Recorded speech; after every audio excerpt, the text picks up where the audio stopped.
श्री राम जय जय राम श्री राम जय जय राम। ध्येयं सदा परिभवग्नमभीष्टदोहं तीर्थास्पदं शिवविरिञ्चनुतं शरण्यं भित्यार्तिहं प्रणतपालभवाब्धिपोतं वन्दे महापुरुषते चरणारविन्दम्। ओम श्री सीतारामचंद्राभ्यां नमः उमामहेश्वराभ्यां नमः।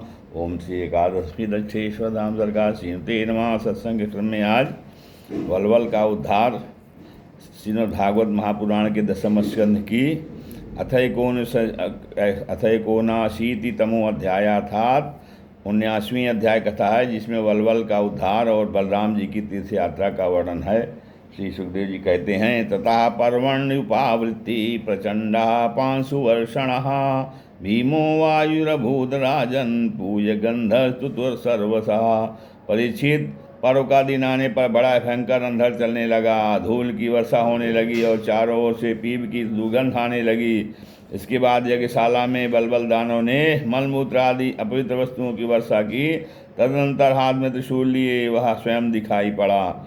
उसका डील डौल बहुत बड़ा था, ऐसा जान पड़ता था मानो ढेर का ढेर कालिख इकट्ठा कर दिया गया हो। उसकी चोटी और दाढ़ी मूछ तपे हुए तांबे के समान लाल लाल थी। बड़ी बड़ी दाढ़ी और भौहों के कारण उसका मुंह बड़ा भयानक लगता था। उसे देखकर भगवान बलराम जी ने शत्रु सेना की कुंदी करने वाले मूसल और दैत्यों को चीर फाड़ कर डालने वाले हल का स्मरण किया। उनके स्मरण करते ही वे दोनों शस्त्र तुरंत वहाँ पहुँचे। बलराम जी ने आकाश में विचरने वाले बलवल दैत्य को अपने हल के अगले भाग से खींचकर उस ब्रह्मदोही के सिर पर बड़े क्रोध से एक मूसल कसकर जमाया, जिससे उसका ललाट फट गया और वह खून उगलता तथा आर्स्वर से भी चिल्लाता हुआ धरती पर गिर पड़ा। ठीक वैसे ही जैसे कि वज्र की चोट खाकर गेरू आज से लाल हुआ कोई पहाड़ गिर पड़ा हो। फिर नैमिषारण्यवासी महाभागवान मुनियों ने बलराम जी की स्तुति की, उन्हें कभी न व्यर्थ होने वाले आशीर्वाद दिए और जैसे देवता लोग देवराज इंद्र का अभिषेक करते हैं वैसे उनका अभिषेक किया। इसके बाद ऋषियों ने बलराम जी को दिव्य वस्त्र और दिव्य आभूषण दिए तथा एक ऐसी वैजयंती माला भी दी जो सौंदर्य का आश्रय एवं कभी ना मुरझाने वाले कमल के पुष्पों से युक्त थी।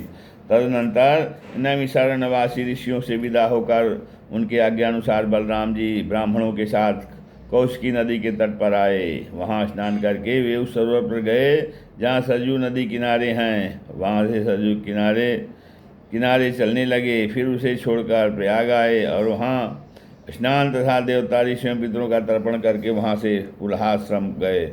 वहाँ से गंडकी, गोमती तथा विपाशा नदियों में स्नान करके वे सोन नद के तट पर गए और वहाँ स्नान किया। इसके बाद गया में जाकर पितरों का वसुदेव जी के आज्ञा अनुसार पूजन किया। फिर गंगा सागर संगम पर गए। वहाँ भी स्नान आदि तीर्थ कृत्यों से नियुक्त होकर महेंद्र पर्वत पर गए। वहाँ परशुराम जी का दर्शन और अभिवादन किया। तदनंतर शब्द गोदावरी, वेण, पन्ना और भागीरथी आदि में स्नान करते हुए महास्वामी कार्तिक का दर्शन करने गए तथा वहाँ से महादेव जी के निवास स्थान श्रीशैल पर पहुँचे। इसके बाद भगवान बलराम ने द्रविड़ देश के परम पुण्यतम स्थान वेंकटाचल बालाजी का दर्शन किया और वहाँ से कामाक्षी, शिवकांची, विश्वकांची होते हुए तथा शेष नदी कावेरी में स्नान करते हुए पूर्णमय श्रीरंग क्षेत्र में पहुँचे। श्रीरंग क्षेत्र में भगवान भी सदा विराजमान रहते हैं। वहाँ से उन्होंने विष्णु भगवान के क्षेत्र ऋषभ पर्वत और दक्षिण मथुरा तथा बड़े बड़े महापापों को नष्ट करने वाले सेतुबंध की यात्रा की। वहाँ बलराम जी ने ब्राह्मणों को 10,000 गौवें दान की। फिर वहाँ से केतमाला और ताम्रपर्णी नदियों में स्नान करते हुए वे मलय पर्वत पर गए। वह पर्वत 7 कुल पर्वतों में से एक है। वहाँ पर विराजमान अगस्त्य मुनि को उन्होंने नाम नमस्कार और अभिवादन किया। अगस्त्य जी आशीर्वाद और उन्नति प्राप्त करके बलराम जी ने दक्षिण समुद्र की यात्रा की। वहाँ उन्होंने दुर्गा देवी का कन्याकुमारी के रूप में दर्शन किया। इसके बाद वे फाल्गुन तीर्थ आनंद शयन क्षेत्र में गए और वहाँ के सर्वश्रेष्ठ पंचाप सरस तीर्थ में स्नान किया। उस तीर्थ में सर्वदा विष्णु भगवान का सानिध्य रहता है। वहाँ बलराम जी ने 10,000 गौवें दान की। अब भगवान बलराम वहाँ से चलकर केरल और त्रिगत देशों में होकर भगवान शंकर के क्षेत्र गोकर्ण तीर्थ में आ गए। वहाँ सदा सर्वदा भगवान शंकर विराजमान रहते हैं। हाँ, वहाँ से जल से घिरे द्वीप में निवास करने वाली आर्य देवी का दर्शन करने गए और फिर उस द्वीप से चलकर सूरपारक क्षेत्र की तरफ यात्रा की। इसके बाद तापी, पयोष्णी और निर्विंध्या नदियों में स्नान करके वे दंडकारण्य में आए। वहाँ होकर वे नर्मदा जी के तट पर गए। परीक्षित, इस पवित्र नदी के तट पर ही माहिष्मतिपुरी है। वहाँ मन तीर्थ में स्नान करके वे फिर राम राम राम प्रभास क्षेत्र से फिर जो है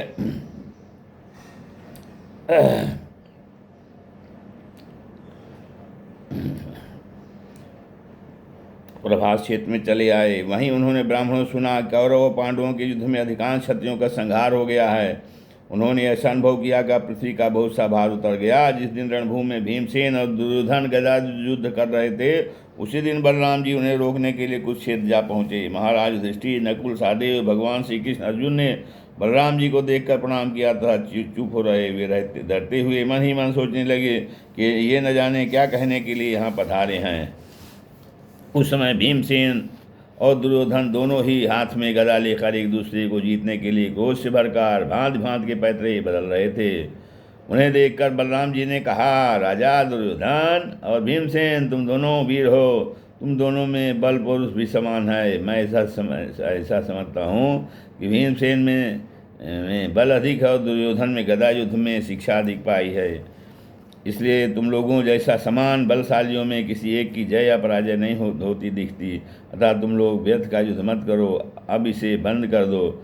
परीक्षित, बलराम जी की बात दोनों के लिए हितकर थी, परंतु दोनों का वैरभाव इतना दृढ़ मूल हो गया था कि उन्होंने बलराम जी की बात न मानी। वे एक दूसरे को कटवाणी और दुर्हारों का स्मरण करके उन्मत्त हो रहे थे।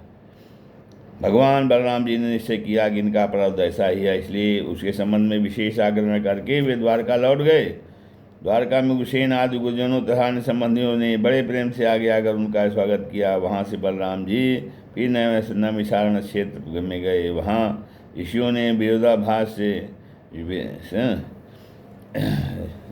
युद्धार से निवृत्त बलराम जी के द्वारा बड़े प्रेम से सब प्रकार के यज्ञ कराए। परीक्षित, सच पूछो तो जितने भी यज्ञ हैं वे बलराम जी के अंग ही हैं, इसलिए उनका यह यज्ञानुष्ठान लोक संग्रह के लिए ही था।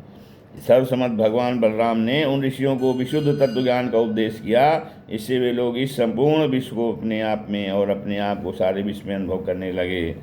इसके बाद बलराम जी ने अपनी पत्नी रेवती के साथ यज्ञांत स्नान किया और सुंदर सुंदर वस्त्र तथा भूषण पहनकर अपने भाई बंधु तथा स्वजन संबंधियों के साथ इस प्रकार शोभायमान हुए जैसे अपनी चंद्रिका एवं नक्षत्रों के साथ चंद्रदेव होते हैं। परीक्षित, भगवान बलराम स्वयं अनंत हैं। उनका स्वरूप मन और वाणी के परे है। उन्होंने लीला के लिए ही यह मनुष्य का सा शरीर धारण किया है। उन बलशाली बलराम जी के ऐसे ऐसे चरित्रों की गिनती भी नहीं की जा सकती। जो पुरुष अनंत सर्वव्यापक अद्भुत कर्मा भगवान बलराम जी के चरित्रों का सायं प्रातः स्मरण करता है, वह भगवान का अनंत्यंत प्रिय हो जाता है। इस श्रीमद्भागवते महापुराणे परमहंसायां संहितायां दशम संधि उत्तरार्धे बलदेव तीर्थ यात्रा निरूपणम नाम एकोनशीतितमो अध्यायः। श्रीराम जय राम जय जय राम, श्रीराम जय राम जय।